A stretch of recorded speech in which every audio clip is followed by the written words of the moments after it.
So firstly, you guys need to suggest some better titles for this video series. Otherwise it's going to go even more downhill than this one. Secondly, legend has it that J.K. Rowling based the 4 Hogwarts houses on the 4 different personality temperaments. Now, I don't know if this is actually true or not, but I would say that it's unlikely we'll end up with 4 personality types in each house. But then again, who knows? Either way, it made me very curious how this would play out. Okay, let's start with Estp. So my gut reaction for Estps is that they belong in either Gryffindor or Slytherin. But which one is it? Estps certainly have the daring and nerve that Gryffindors are supposed to show, but there's also the cunning and resourcefulness of the Slytherins too. Slytherins love leadership, and Estps can make great leaders, but they'll often dislike the obligations that come with those kinds of positions, and would much rather enjoy a more free existence. Slytherins are also known to be cautious before acting, which is not always the case with Estps. I think they'll resonate more with the adventurous spirit of Gryffindor, even though clearly they could end up in either of those houses very easily. But let's put them in Gryffindor for now. Okay, Enfjs. I could see Enfjs also fit into the Gryffindor house pretty well, being chivalrous, daring and brave. I don't think Enfjs are the type to turn down an adventure, and they can mix and match with people from many different arenas and backgrounds. Enfjs have a very strong sense of fairness built into them by virtue of their dominant Fe, and almost every Enfj I've seen is hardworking. I can see how a dark Enfj could turn to the Slytherin side of the spectrum with their lizard-like charm, but in general I think that Enfjs might be the most forceful of the Hufflepuffs. The ones most likely to take charge in a situation or assume leadership. That idea of dominant Fe, or Fe in general, wanting a sense of fairness is very interesting to me, because the opposite function of Ti also kind of wants the same thing, but in a slightly different way. Introverted thinking values logical consistency, which in its own way is a sense of fairness too. If something is applied in one area, then it should be applied equally, if it makes logical sense. Basically, you can't be selective with your logic, in the same way that Fe doesn't like people who are being selective with their empathy. At some point I'm going to talk about function axes, but that will be in a future video when I've stopped talking about Harry Potter. Okay, let's do Entp next. Well, Entps are a type that could fit into many of the houses. Most of them will want to be in Slytherin, I think, but we can't always give them what they want. They can be cunning and resourceful, yes, like Slytherins, but they're going to have something of a contentious relationship with leadership, despite the fact that they often have ambition. They'll fit well into Ravenclaw with their wit and creativity, and they can also be impulsive and daring like Gryffindors. The Entps I know firmly fall into 2 categories. The slippery Slytherins, who have a remarkable ability to self-preserve, even when surrounded by chaos, often of their own making. Then there are the more intellectual and academic types, more in the mad professor kind of mold. Very difficult type to place, but I'm going to put them in Ravenclaw. I think the intellectual leanings are always going to be present, whereas the more Machiavellian side fluctuates a bit. Okay, Enfp. Enfps are another type who could easily fit into many of the houses. I view Enfps very much as inspirers. Their nickname of the champion is a stereotype, but nonetheless does describe an essential aspect of their personality. Although there is nothing that would stop them being put in the creativity, wit and knowledge focused Ravenclaw house, I think their people and humanity focused personalities fit very well with Hufflepuff.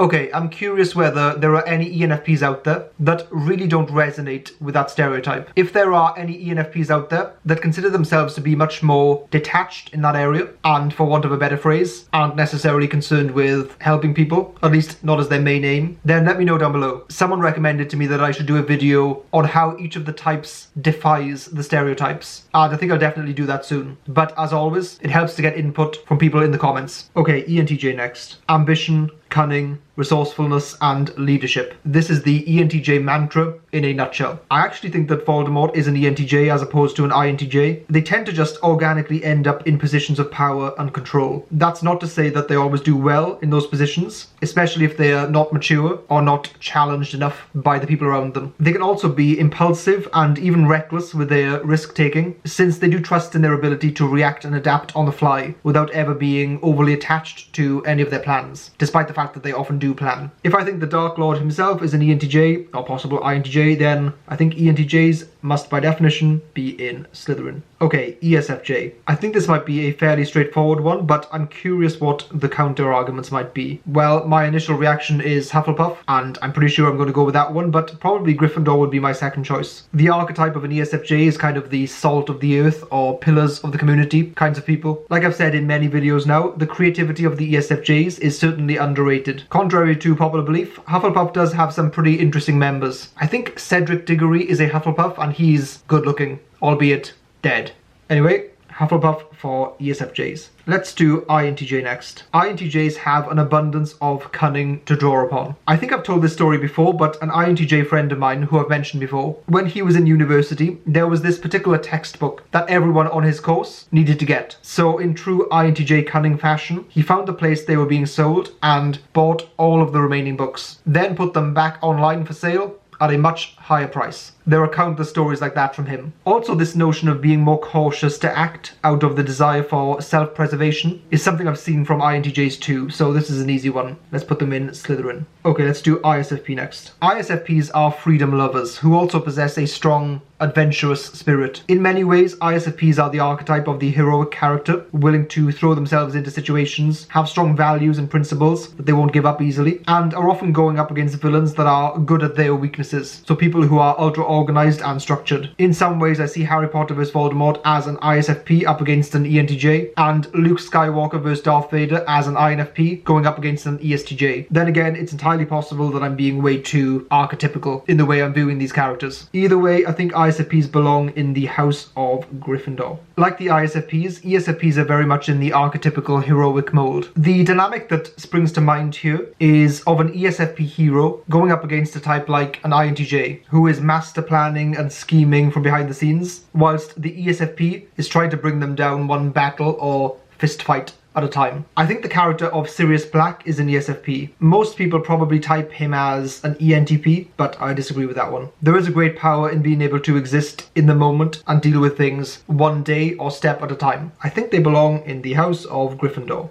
Okay, ESTJ. Definitely prone to positions of leadership, more than happy to be imposing in their demeanors and views, great organizers and capable of some creative cunning when the situation calls for it. Along with their ENTJ cousins, I think they fit very well into the Slytherin archetype. Even the friendliest ESTJs out there will feel quite uninhibited by the prospect of being in charge and calling the shots. Interestingly, if I had to choose a second house, I'd put them in Hufflepuff, since they can be very good in the role of keeping things running and helping people. But Slytherin is the house for them, in my view. Okay, INFJ next. I know that people are going to naturally assume Gryffindor for INFJs, and that Dumbledore is an INFJ, despite the fact that J.K. Rowling thinks he's an ENFJ, I believe. Then again, like I said, there's no reason to assume her typings are going to be accurate here. I think INFJs are much more intellectual and philosophical than they are usually portrayed. Yes, they are people focused much of the time and love to help others, but that is just one side of them. The analytical part is equally as big, and since they are introverts, they will often lean away from the social side of life where they can manage it. Intelligence and creativity are certainly things I associate with them, so I'm going to put them in Ravenclaw. Okay, INFP next. So I feel a similar way about INFPs as the INFJs. Their intellect is oddly overlooked, whilst they are portrayed as extremely cuddly, overly emotional creatures, which I must say has certainly not been my experience with them. They want to seek out and understand different aspects of life, different ways of thinking. They are unconventional seekers, and I think that makes them most well suited to Ravenclaw. Their nature is certainly one of endless exploration and curiosity. Okay, INTP. Well, this might be one of the more obvious ones. Intelligence, creativity, curiosity, and wit. That's kind of everything INTPs value in life. They value those things implicitly, which is to say that they don't feel the need to justify those things by pointing to their utility. Often people who are interested in science will try to justify their reasons for going into it by citing all the ways it can help people or the world. INTPs, though, can often be more akin to purists, where they like something because they find it stimulating and challenging, and if it happens to help people, then that's a bonus. One underrated aspect of INTPs is the extent to which they like to nurture, guide, and assist people in their life, using their knowledge and insights to benefit the people they care about directly. So, Hufflepuff might actually be a second place choice, but still that has to go behind Ravenclaw in my view. Okay, ISFJ. Hard work, patience, loyalty, fair play, all of those things can be extremely well embodied by the ISFJ. Generally, they are described as supportive and nurturing. This is definitely borne out by my experience with them. It can sometimes become a difficulty they have to contend with though. Just because they might prefer that way of operating in the world doesn't mean it always serves them well. Sometimes they should be the ones in the spotlight, and other people should be supporting them. That is, of course, one of the drawbacks of any system like personality types, or any classification in general. It can all too easily become a box people keep you in, or worse, one you keep yourself in. But yeah, gotta put them in Hufflepuff. Okay, ISTJ. This is a bit of a tricky one since I can picture them being in Slytherin with their potentially traditionalist views and maybe even being anti-Muggle. They do very much value hard work, a sense of fairness and loyalty. I'm not sure why I'm slightly pulled to put them in Slytherin. I think they belong in Hufflepuff.